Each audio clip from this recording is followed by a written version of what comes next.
Minta kopinya, Bang. Ya, pahit. Jangan pahit dong kopinya. Manis, ya. Buat Neng manis, kopinya manis, saya bikin. Kalau kamu sering menonton film, baca novel, atau mendengarkan podcast horor, kamu pasti tahu bahwa Indonesia punya banyak sekali kisah-kisah mistis. Cerita-cerita ini ada yang berasal dari legenda yang diceritakan dari generasi ke generasi berikutnya. Ada juga yang terkenal baru-baru ini karena cerita itu menjadi viral di media sosial. Tidak hanya itu, setiap daerah di Indonesia biasanya punya sosok cerita horor tersendiri. Saking populernya, beberapa cerita mistis dari daerah bahkan sampai ada yang diangkat menjadi sebuah film. Ini buktinya bahwa hal-hal berbau horor memang memiliki sisi menarik tersendiri bagi masyarakat Indonesia.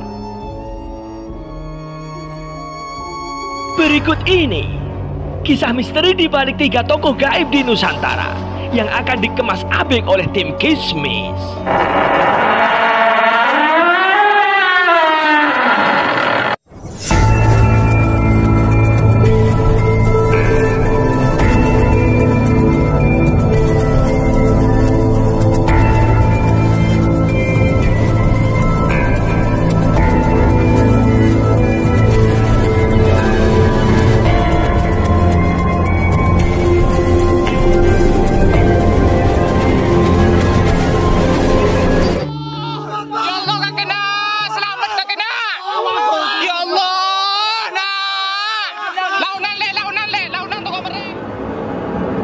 Satu, Wewe Gombel. Alhamdulillah ya Allah. Alhamdulillah ya Allah. Alhamdulillah nak. Konon, masyarakat percaya bahwa Wewe Gombel berasal dari Gunung Gombel. Masyarakat Jawa mempercayainya bahwa hantu yang satu ini gemar menculik anak-anak. Hantu ini menculik anak kecil bukan tanpa tujuan atau hanya main-main saja, melainkan untuk mengingatkan orang tuanya agar lebih menjaga anak-anaknya tersebut. Masyarakat menggambarkan wujud Wewe Gombel dengan wujud yang sangat buruk dan menjijikan. Hantu ini digambarkan memiliki buah dada yang menjuntai besar dan panjang. Bahkan banyak sumber mengatakan bahwa buah dadanya sampai pusat perutnya. Cerita Wewe Gombel ini ternyata menyimpan kisah haru yang memilukan.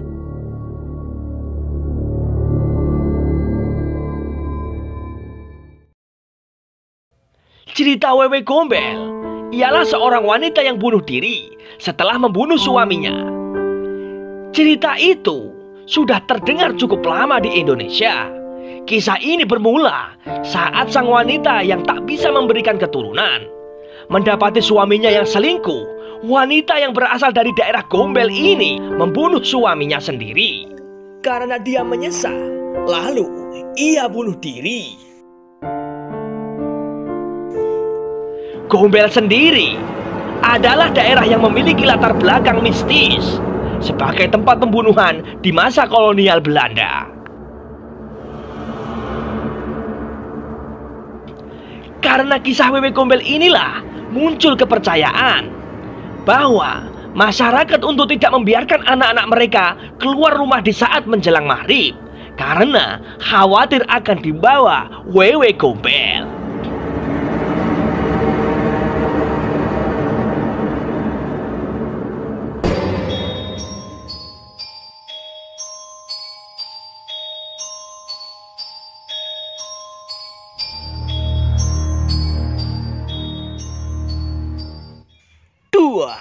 Nyi Roro Kidul.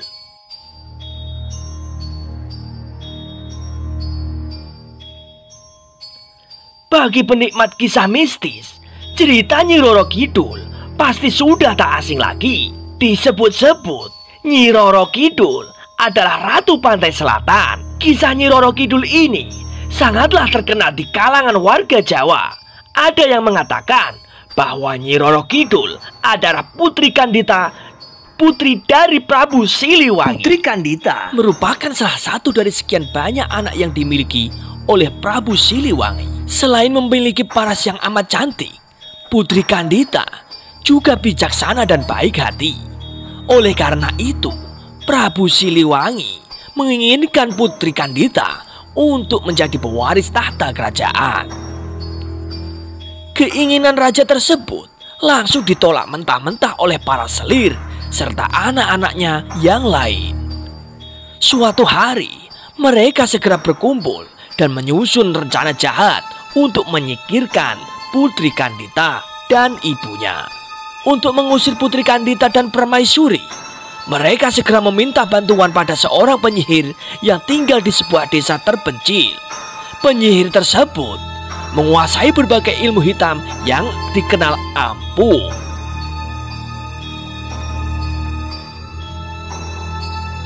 Saat bertemu penyihir, mereka meminta agar Putri Kandita dan ibunya diberi kutukan. Sang penyihir pun segera beraksi. Dirinya menyihir Putri Kandita dan ibunya agar menderita penyakit kusta. Lalu, Putri Kandita dan Permaisuri sangatlah terkejut.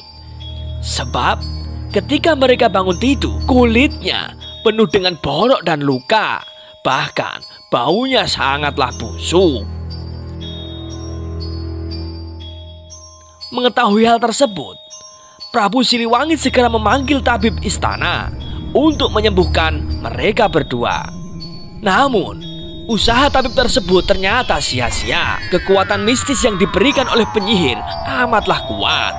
Dalam kebingungan atas penyakit yang dideritanya, Putri Kandita segera menyeburkan dirinya ke dalam laut. Saat tubuhnya menyentuh air, borok yang terdapat di dalam tubuh Putri Kandita perlahan menghilang. Akhirnya, kulitnya mulus kembali. Merasa telah dikhianati oleh kerajaan, Putri Kandita memilih untuk tidak kembali ke kerajaan. Ia memilih untuk menetap di pesisir pantai selatan itu dan tinggal bersama penduduk sekitar. Karena kecantikannya, nama Putri Kandita menjadi kian tersohor. Lalu, tak sedikit pangeran dari berbagai kerajaan kemudian datang dengan niat melamar. Namun, dirinya tidaklah tertarik. Kemudian memberi syarat yang sangat sulit, yaitu mengadu kesaktian di atas gelombang laut pantai selatan. Kesaktian Putri Kandita pun seakan tidak tertandingi. Tidak ada seorang pun yang berhasil mengalahkan Putri Kandita. Sebagian dari mereka yang kalah kemudian menjadi pengikut dan pengawal setiap Putri Kandita. Semenjak saat itu, dirinya dikenal sebagai Ratu Penguasa Laut Selatan atau Nyi Roro Kidul. Pahit. Jangan pahit dong kopinya. Manis, ya. Buat Neng manis, kopinya manis, saya bikin. 3. Si Manis Jembatan Ancol. Kalau kamu menghabiskan masa kecil di tahun 90-an, cerita horor nyata tentang Si Manis Jembatan Ancol ini pasti tidak asing lagi. Si Manis Jembatan Ancol menceritakan kisah tragis seorang perempuan bernama Arya atau Ari yang kemudian dikenal masyarakat sebagai Mariam.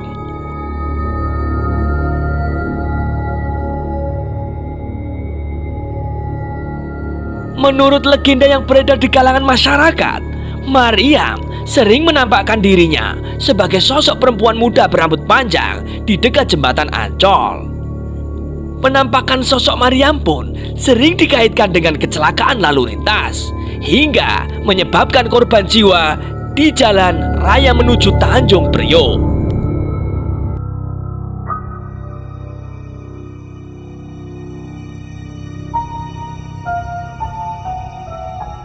Arya adalah seorang anak gadis Ma Emper yang tinggal di Emper Pavilion, rumah seorang juragan kaya di kampung sawah Paseban.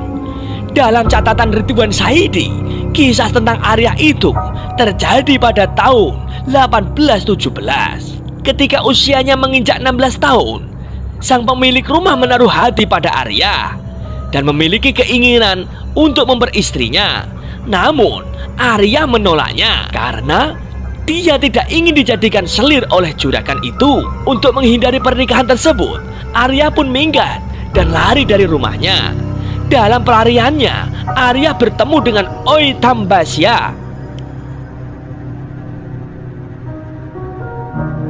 Alih-alih menyelamatkan Maria, Oi rupanya seorang mania.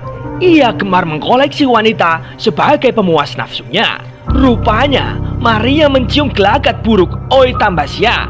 Ia lalu melarikan diri. Dalam pelariannya, Maria diburu oleh 2 centeng utusan dari Oi Tambasya, hingga akhirnya pun tertangkap. Karena melihat paras cantik Maria, akhirnya kedua centeng itu pun tergiur untuk memperkosa Maria.